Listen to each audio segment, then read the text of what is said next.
Стамбул шаарындагы армян хору ата-бабаларынын тагдыры тууралуу кайгылуу ырды аткарууда. 1915 жылы Стамбул шаарында 2 миллионго жакын армян жашаган. Эми 50 миңдей эле калды. Бул аптада армяндардын тарыхындагы кейиштүү окуяга 100 жыл толду. Армения 1915 жылы Осман империясы урап баратканда Орусияга жан тарткан 1,5 миллион армяндар өлтүрүлүп, геноцид орун алган деп айтышат. Түркия болсо окуяны геноцид деп тааныбайт. Алардын айтымында армяндардын көбү согуш шарттарында каза тапкан. Бул окуялар Түркиянын окуу китептерине 10 жыл мурун киргизилген. Эми студенттер аны табуу катары кабыл алышпайт. Айрым окумуштуулар болсо Түркия жоопкерчиликти мойнуна алышы керек деген пикирде.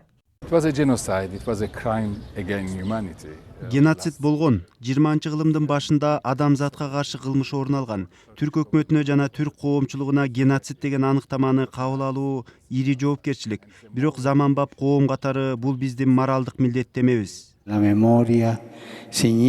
Бирок саясатчылар азырынча ага даяр эмес.